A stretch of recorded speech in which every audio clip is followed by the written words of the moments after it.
Oh boy, have I been getting a lot of recommendations to react to this. And to be fair, I understand why. I watched a little bit of this before stream today, and I have to say, if what is said here is actually true, it is a big, big deal. I don't know how truthful this is. These do seem like they're mostly allegations, but then again, I am leaning pretty heavy on this is probably real. There was a lot of talk on election day about a lot of purged votes from the voter rolls. Basically, you have to register to vote where you live. And on your local, there's basically a local database of registered voters called the voter roll. And local politicians and federal politicians can challenge certain names, and even other Americans, like just random voting Americans, can challenge other people's name being on said voter roll. They can make a claim that the person isn't actually a valid resident of that state. They can claim the person illegally voted or doesn't have citizenship. They can basically make any argument they want, and it is up to said authorities' jurisdiction whether or not they purge that name off of the voter roll. And according to some supposed whistleblowers and Kyle Kulinski, over 3.4 million votes were purged off of the voter rolls in the run-up to Election Day, essentially meaning that potentially a winning number of votes for Kamala Harris were purged, or people's ability to vote or their votes were uncounted at the last minute. How much truth there is to this? Well, let's watch Kyle Kulinski's video about it to find out, because he does make a pretty compelling case, but this is some, bordering on conspiratorial stuff. Though at the same time, why should we care? The right has genuinely transformed our discourse into one that actively shames you if you care about reality or the truth. So why should we be so cautious to investigate whether or not Trump might have stolen the election, something he would absolutely do given the opportunity? I think it should absolutely be a possibility on the table, but at the same time, we should continue to operate as though Trump did win fair and square, because if he did win fair and square, which is as far as we know what happened, then that tells us something really important about the American people that we need to accept before moving forward. If we're going to succeed as a political group in America, we need to accept why Americans were willing to vote for Trump in a majority. But maybe they didn't. Let's find out. All right, guys. So Greg Palast is a legendary investigative journalist. And so what he's been doing lately, he's been on the beat of trying to figure out, hey, what really went down in this last election, right? What really went down in this last election? Because, look, keep it real. Some things just didn't smell right. I mean, I don't know what you guys think of it, but I'll tell you straight up, of Trump's three campaigns, 2016, 2020, and 2024, in my estimation, the 2024 campaign was the single worst of all of them. I agree with that. I will say my vibes going into the election were very in favor of Kamala Harris and even Biden before that. And now, man, looking back at it, it really is easy to say the vibes were always in favor of Trump, and we should have been able to see because of the overwhelming lean on immigration and the economy being the most important issues for voters based on the polling. You could argue based on hindsight, it's obvious Trump was always going to win. But you could also argue that, there was very good reason to be so confident that Kamala was going to win, because this really was, by a long shot, Trump's worst campaign. But I think it's also important to remember that what we consider to be bad when Trump does a thing, most Americans seem to think is good. Or if they don't think it's good, they at the very least accept the narrative to sanity wash Trump's actions by the right-wing media. Trump didn't mean it like that, and if he did, he didn't mean it for this to happen. And if he did, then it was okay if he did, because the layers of justification for Trump, where it's he didn't do it, but if he did, it was okay. But if he did, go through the list. A lot of people still fall for that shit. I think it's important to remember that, Americans being willing to fall for that shit is an important realization we all need to have. And I don't know if Trump having a bad campaign in our estimation is a bad campaign in most Americans' estimation. The right controls the intake of information from Americans, so the framing is whatever the right wants it to be. They take the sanity-washing arguments at face value, and no matter how many awful things Trump does, it almost seems like he gets more voters. He does. He objectively gets more voters every election, no matter how much worse he gets. So I don't know if the claim that this was clearly his worst campaign out of all three is necessarily enough to say Trump should have lost. Because by the same pattern, you could also argue that Trump should have won.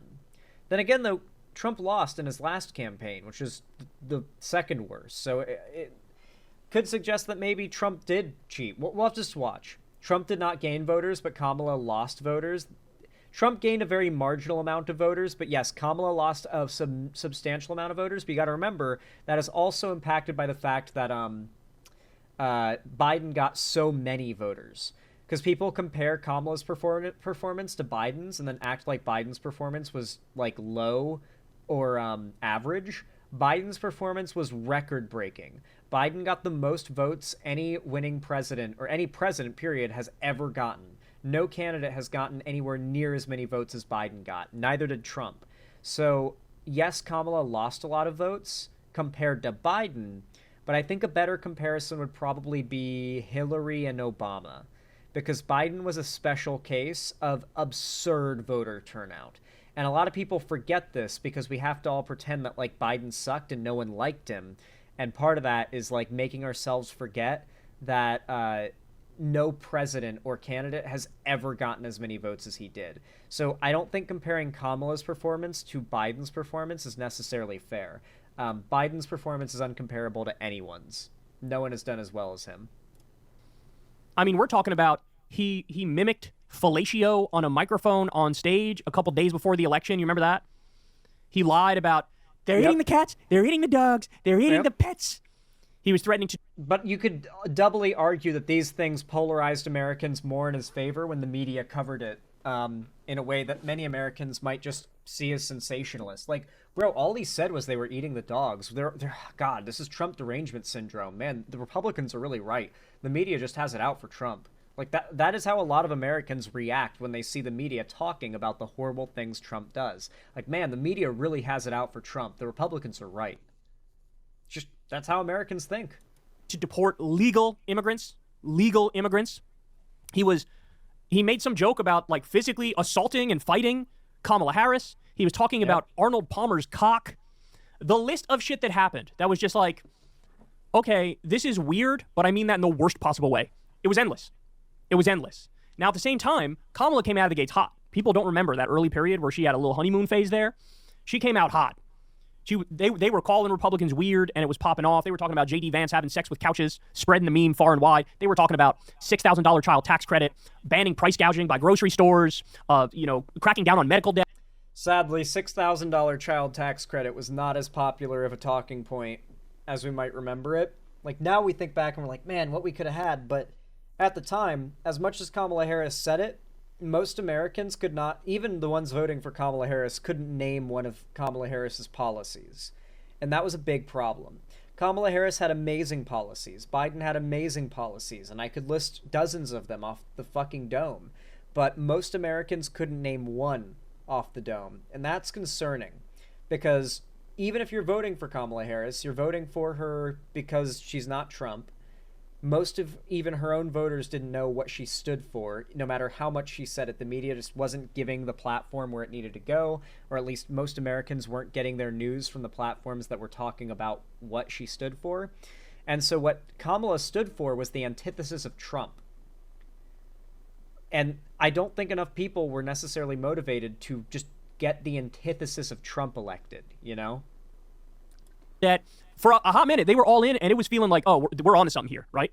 We're on to something. Now, to be fair, as time went by, the Biden people took over the Kamala campaign, and it did get worse as time went by. It wasn't as hot. It's always got to be Biden's fault. Guys, the Biden people took over Kamala's campaign, and then Kamala's campaign got bad. Okay, cool. Everything's Biden's fault. Kyle Kalinske, for those who don't know, was also one of the biggest like fuck Biden, genocide Joe types. I'm not a big Kyle Kalinske fan, but people have been begging me to watch this video. As when it came out of the gates and they picked Tim Walz and all that great stuff.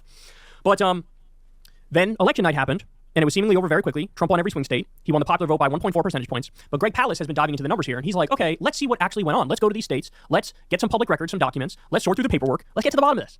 And what he found, ladies and gentlemen, is an absolute colossal bombshell that all of you need to hear, because this drastically changes what your perception should be and what the country's perception should be about where we are right now, because you're seeing it and I'm seeing it. Everybody's cucking themselves to MAGA fully or partially, right? They shouldn't be doing that. They should. Okay, watch this. Here we go. Look at this. So who won or who lost the election? It's real simple. If not for vote suppression tactics, that's a fancy word for shafting people of color out of their vote, young people out of their vote, Kamala Harris would have won 3,565,000 votes. That's the number of voters that were denied the right to vote because they were purged or they were challenged or they had their provisional ballot thrown out. 3,565,000 votes that were thrown out. Excuse you? Why aren't more people talking about this? Now, this is the kind of thing where it's like, I want to instinctually jump to cautiousness, but this is... It sounds right. People were talking about this a lot, like I said before, on election night, that the election was called for Trump, and they were checking to see if their vote had been counted, and it hadn't been. And they were like, I live in Arizona. Why is the state being called for Trump? My vote hasn't even been counted yet. I mailed it in. I did a mail-in vote. It should have been counted, like, first, you know? Or at least by now, right? And so...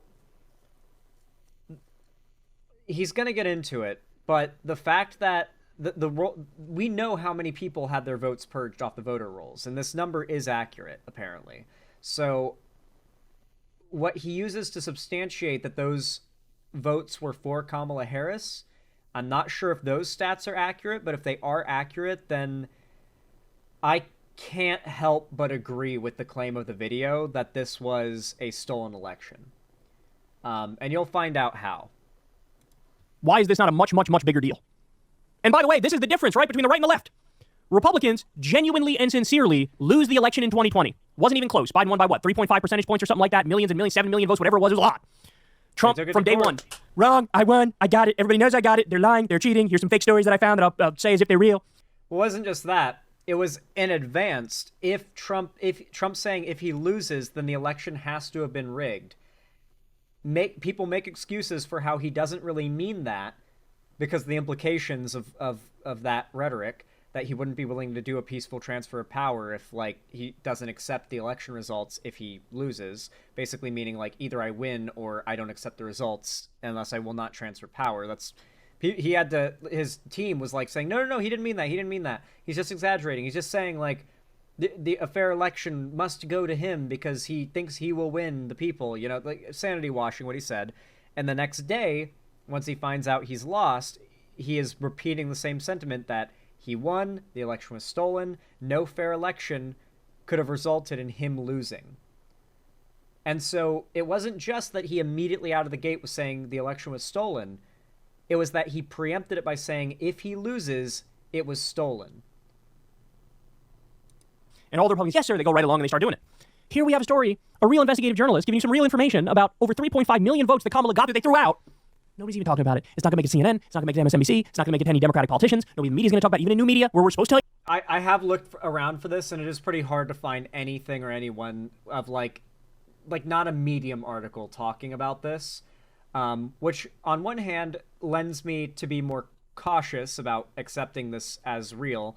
But on the other hand, it's like, man, I wouldn't be surprised if, like, the media just didn't care about this story. Like, think about it. The media has yearned for Trump back in office.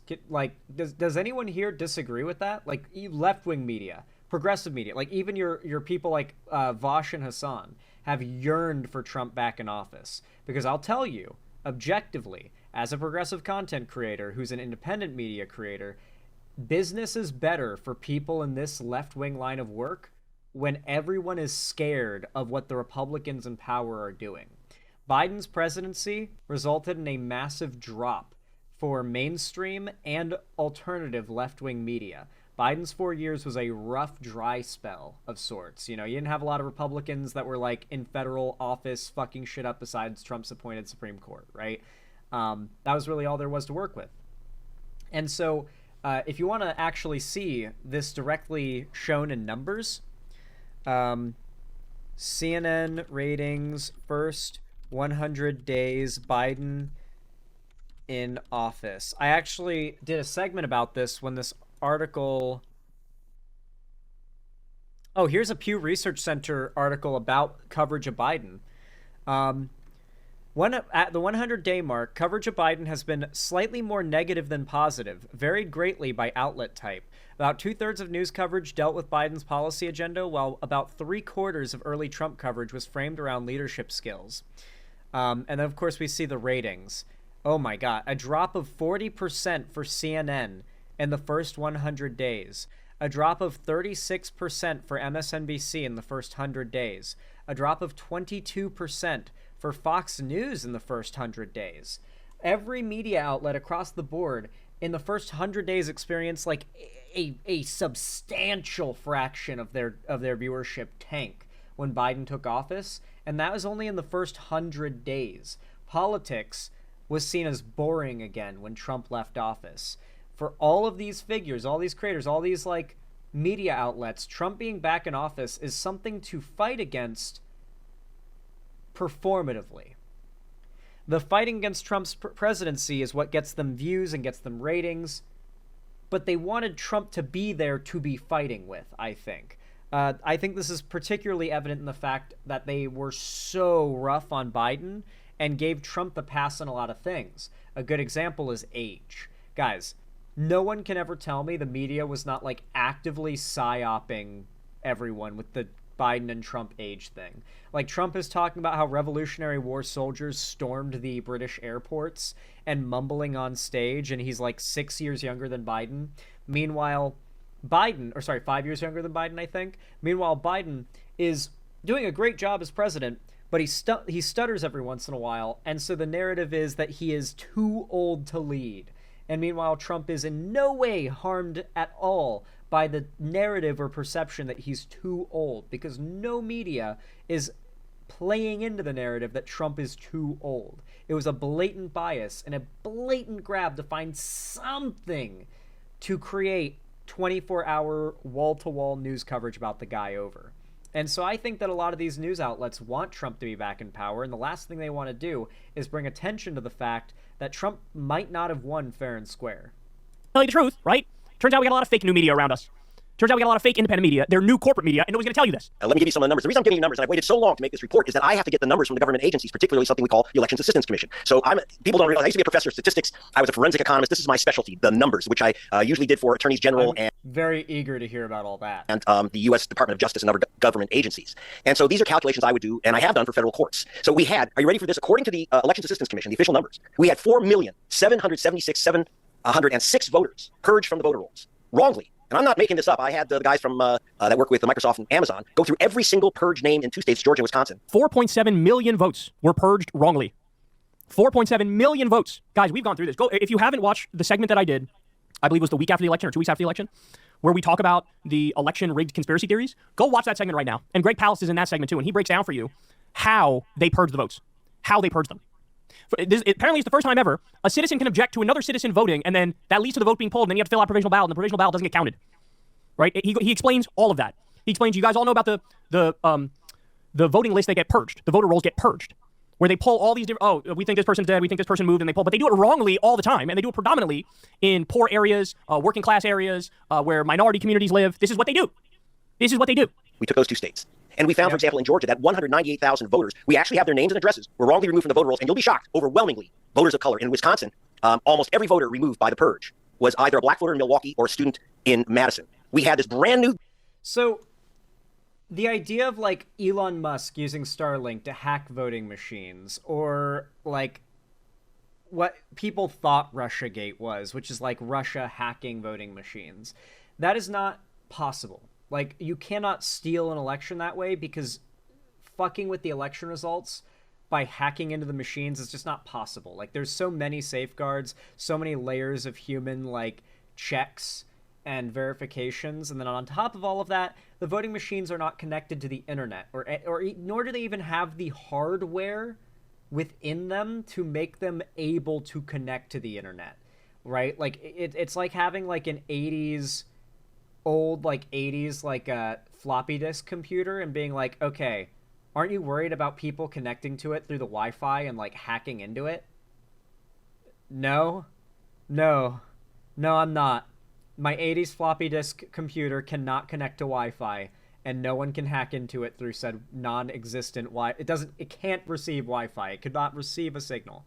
So much in the same way, these voting machines cannot be hacked into to fuck with them, right? And so with that in mind, the way that a election could be stolen, for one, who would steal an election if it were to ever happen for an American election to actually get stolen? Who would do it? Well, the Republicans under Trump would probably be my first go-to guess, to be honest. And how would they do it?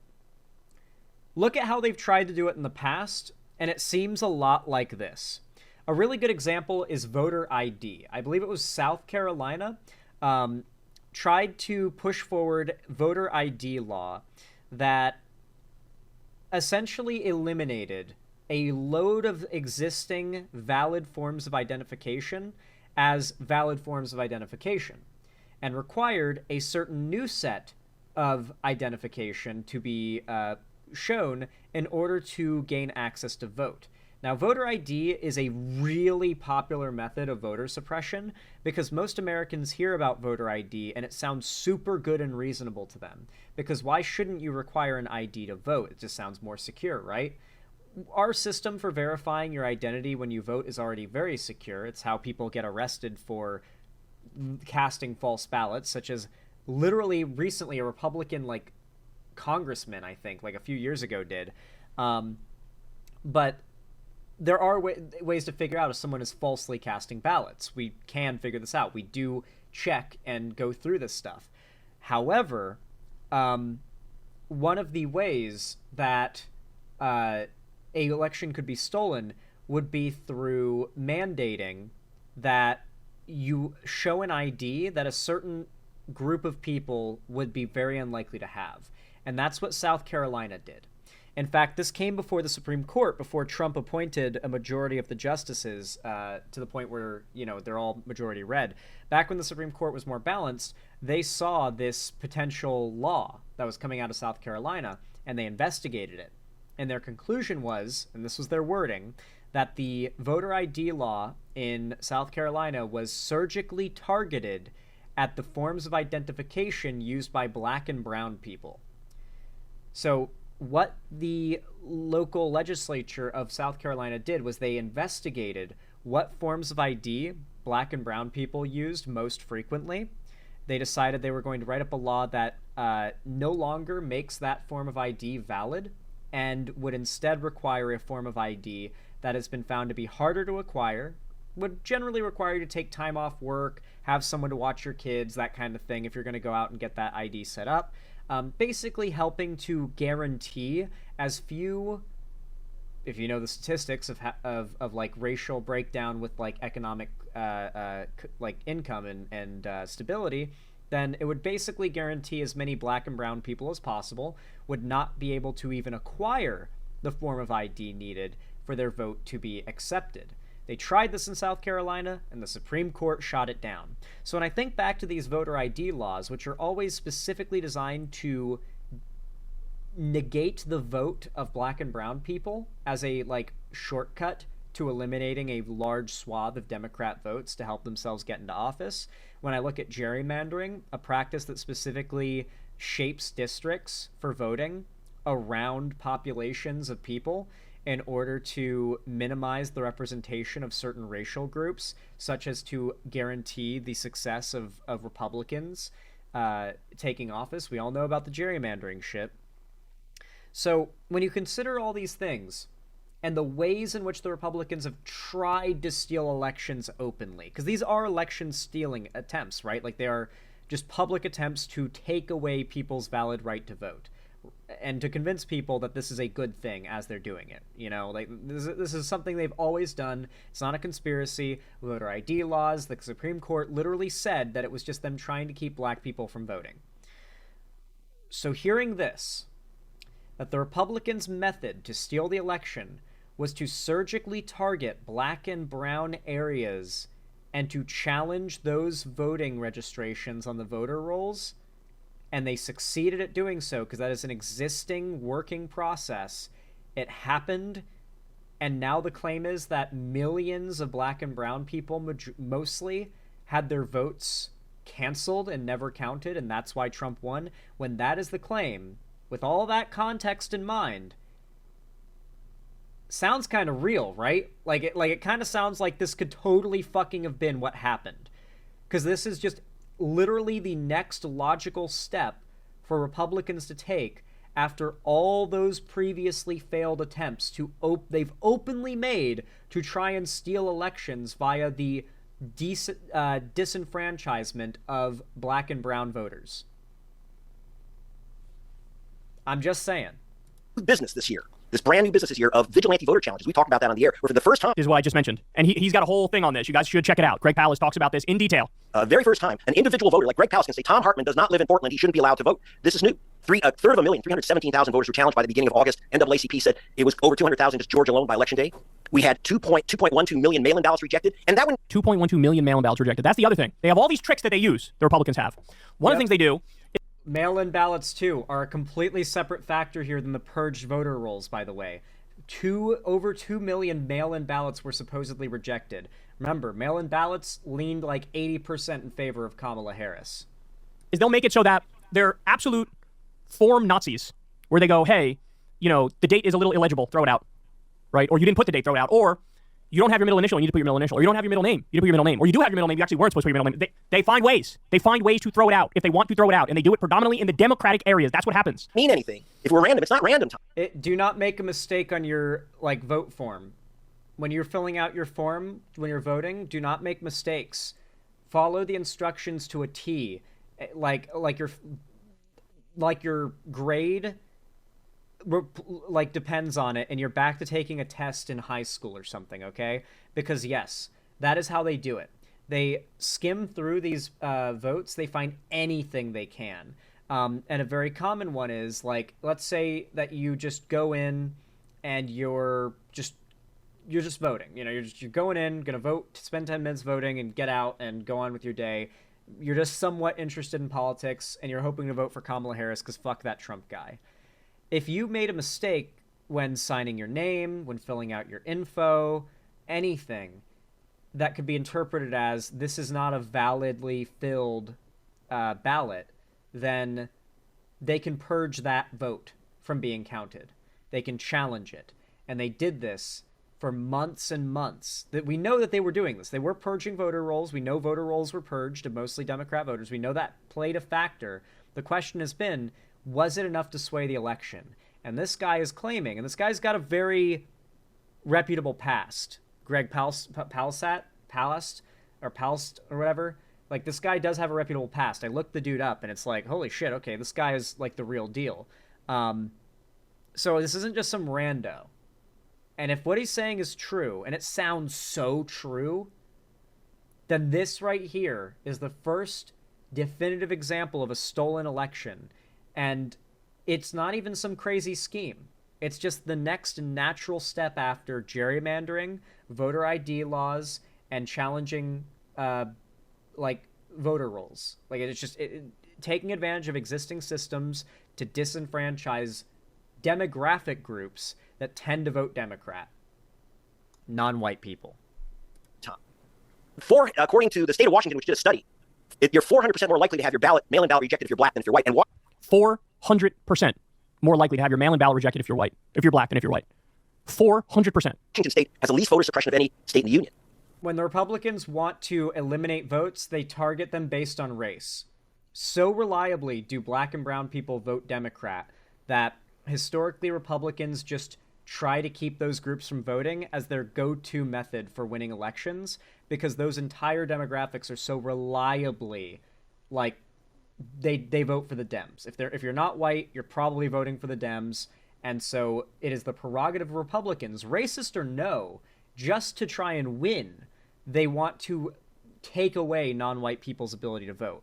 They are so unable to be not racist that historically they have had to take away non-white people's ability to vote to help their chances. You could honestly think of it as like Republican DEI. Like, Republicans have actually existed in government for a long time for no other reason than DEI. Like, literally DEI. You could look at like the the Electoral College is a DEI program for Republicans. It was literally created because it was seen as unfair for rural Americans, despite being less of the population, to have less say in the vote as the majority who lived in cities. And the idea was like, you can't just have the city slickers decide the entire country's fate, so we have to like weight the value of a rural vote heavier so that there's a little bit of fairness, you know? That was the framing of it. Because the idea was that it wasn't true democracy, it's representative democracy. Like, even if you are the minority and your ideas are the minority, you should still be able to hold some marginal regional level of power. And that was specifically designed by the Founding Fathers. If you want to get mad at the Founding Fathers for that. Our entire government and country was built and structured fundamentally in order to enable this kind of thing. And according to the U.S. Civil Rights Commission, which did a study, they found that the chance of your ballot being rejected, mail-in or in precinct, is 900% higher if you're black than if you're white. We have over 500,000 votes that were spoiled. That is, they said they couldn't be read. And again, That's another one. Spoiled ballot. Damn, Kyle's got a good vape. Where'd he get that one? My shit puts out weak-ass clouds. Oh, yeah, we can't read this. Okay, I need everybody to understand. The idea that they're doing this perfectly, systematically, with objectivity in mind, neutrality in mind, it's nonsense. It's nonsense. We know Republican states and Republican counties have a history of doing anything and everything they can to get upper hand and screw the other side. Right? That's, you go back to the legacy of the civil rights movement and to Jim Crow. Poll tests, literacy tests, have one polling place open for all of the black people in a giant community, have like 12. Yep, that's a good go back even further in history than what I've brought up already. They used to do poll tests where once, shortly after black people were allowed the right to vote, they started mandating that in order to vote, you had to pass a literacy test. Now, we're talking about a time when black people just got the right to vote, like just got it. So as you can imagine, very few people's literacy was up to par, but if you were black, there was a very low chance that you were going to be as literate as the average white American. And they deliberately designed the test to be as easy to pass for a white American as possible, and as hard to pass if you were black or brown as possible. Because the goal was always, ever since the compromise, as they viewed it, was made to allow brown people to vote, the plan has been to reduce their ability to do so, reduce the weight of their vote, reduce the impact of their vote. This goes back to the moment that black people have been allowed to vote in America. The right, the conservatives, have made efforts to make it say on paper that black people can vote and brown people can vote, but for in outcome, in actual mechanical reality, for it to not actually matter. They want to be able to point to the paper and say, see, it says black people can vote. We did nothing. But for that not to actually be the reality. 12 open for the white area. it's very, very racial. We had 1.2 million provisional ballots rejected. People think, they get this, you go in and they say, oh, you've been challenged, you've been purged, or we can't find your name on the rolls here, fill out this provisional ballot. 43% of those ballots, according to the U.S. government, 43% of provisional ballots, and there were about 4 million in the last, or about 3 million in the last election. 43% of those were thrown in the garbage. 43% of provisional ballots are thrown in the garbage. Overwhelmingly voters of color. And in fact, if you're black, Hispanic, or Latino, or Asian American, the chance you'll be given a provisional ballot is 300% higher than if you're white. We're talking, there's some double counting here. The vote suppression factor is about 2.3%. Again, Kamala Harris would have even won the popular vote, 3.565 million extra votes. She would have even won the popular vote. He's not done. She would have won the states of Wisconsin, Michigan, Pennsylvania, and Georgia. These are pretty exacting calculations, Tom. And so she would have won with the 286 electoral votes. You guys remember when I did my predictions? What did I say was the floor for Kamala Harris? The least I could see her winning. I believe the exact number was 286 electoral votes. According to investigative journalist Greg Palast, Maybe. that's exactly what you got. Why are we the only ones talking about this? Why is Tom Hartman and Greg Palast, why are they the only ones doing the Lord's work? Look, I think I know the answer, right? I think I know the answer. The answer is people on the Democratic side, liberals, leftists, and Democrats, they feel like, well, look, we went after the right for their election denialism for years, rightly so. And so now if we start saying these things, then we're going to look like hypocrites. But here's the thing, y'all. That's partially true, but at the same time, I don't really think that's much of the reason. I think a lot of people are kind of avoiding this topic because they don't want to get accused of it by, like, conservatives. But as far as media goes, I think it might not have just been, it just might not have been picked up yet. Like, the story might get picked up and it might blow up and get a lot of attention. That's still possible, don't get me wrong.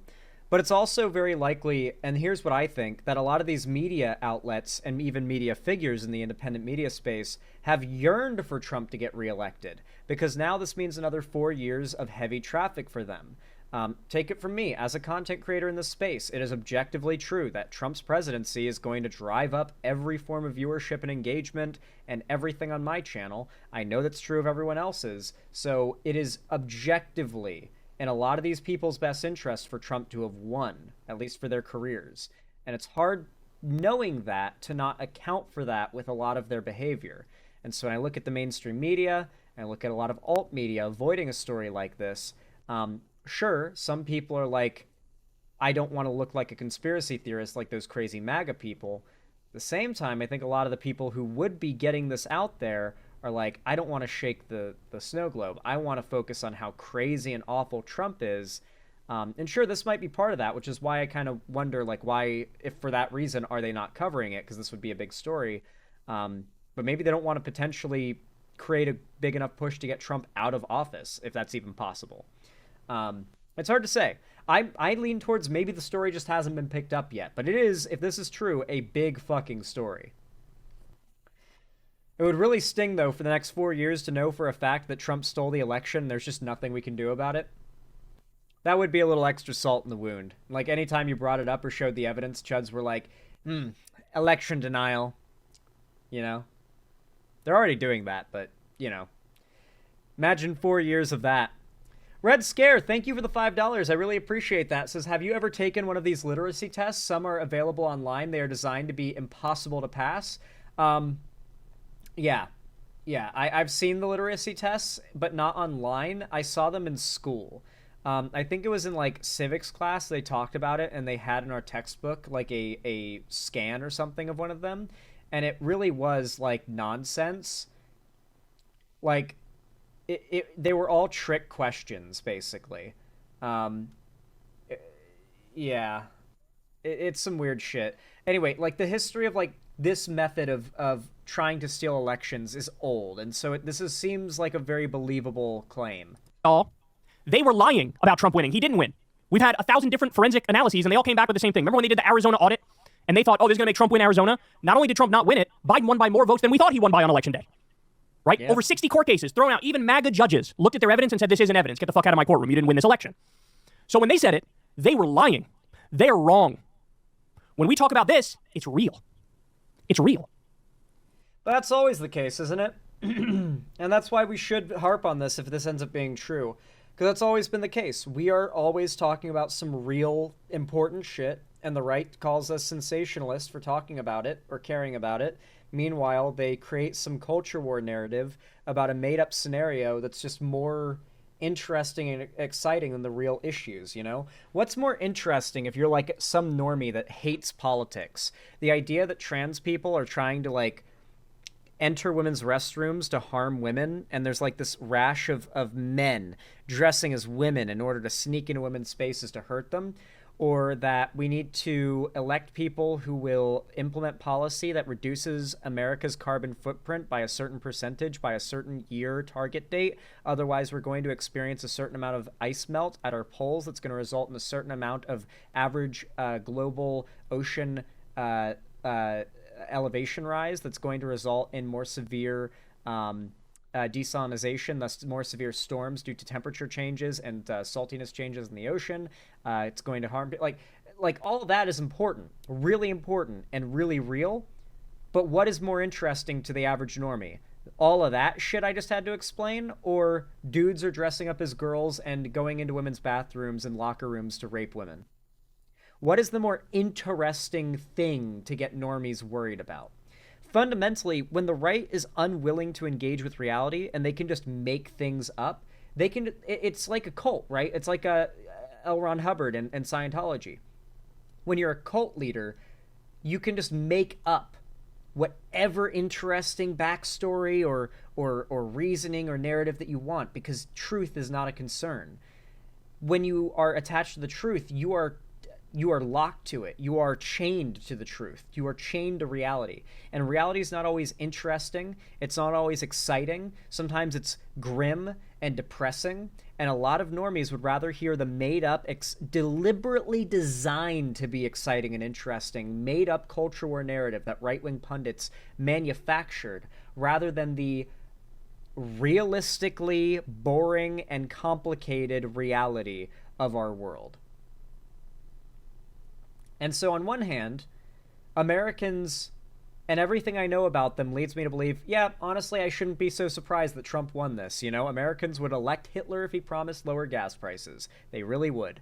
But on the other hand, it's like, man, did America really, a majority of voters, go out and enthusiastically elect this guy after everything he did? I'm like teetering on either end of like, no, Americans are absolutely retarded enough to have voted this guy in proudly. But then on the other hand, it's like, but are they really? I can't be the only one that's like in this limbo right now. I don't know. That's the best word I have for it. Pretty good video from Secular Talk's Kyle Kulinski. I don't agree with him on everything. I found his coverage of Biden pretty frustrating through the last 4 years. And I've criticized him quite a bit even before that because he's had some pretty cringe takes. He was kind of Bernie or bust back in 2020 as well. He's had some pretty cringe takes, but he's also been one of the more reasonable people, like, on the long term, you know? Like, I feel like Kyle Kulinski is still the same Kyle Kulinski he was 5 years ago to a T. Like, every problem I have with Kyle Kulinski 5 years ago, I have now. Like, he hasn't gotten worse. I'd say he's gotten better in some ways, actually, but he certainly hasn't gotten worse. And so it's like, I feel like my respect for Kyle Kulinski, it initially dropped substantially due to, like, his cringe takes years ago, but then as years have gone by, it's stayed locked in at the same spot as other people's have continued to plummet over time. And so now Kyle Kulinski is unironically one of the most respectable figures in the online space these days. He's fully genuine, yeah. He is not a grifter. He is fully genuine in what he believes. It's been fully consistent for as long as I have been interested in paying attention to his career. And that's been like 5+ years now. Yeah. That's pretty much long and short of it. I, to an extent, am in that limbo too, though I do generally lean on the side that Americans are on average going to vote for Hitler if he promises to lower gas prices. Yeah, that's where I'm at too right now, though I am kind of in the middle. We'll see. I'm curious to know what you guys think of this situation in the comments, actually. Like, whether or not you think that, like, this is real and that Trump legitimately stole the election. I'm really curious. But of course, if you enjoyed this video, consider leaving a like. A thumbs up really does go a long way to help the channel immensely, as do comments as well, especially if you're watching live, so please consider leaving one. It means so much. Consider subscribing and ringing the bell icon to turn on all notifications if you haven't already, so that YouTube actually tells you when I go live or upload new videos in the future, because trust me, if you don't, they won't. And of course, if you want to see more from me on other platforms, you can follow my social medias, linked down below in the description. But I highly recommend, if you want to and can afford it, and you want to support my stream and help me keep the lights on and a roof above my head here at the Xander Hall studio, then please consider donating, subscribing, or gifting a sub on my website, xanderhall.com/live, or support me through YouTube, Twitch, Streamlabs, Stream Elements, Patreon, or buy some merch through the Streamlabs link down below in the description. I do really appreciate it, though, regardless. Even if you're a lurker, I appreciate you supporting me. It really does mean a lot. Thank you all so much for watching, as always, and I hope to see you again.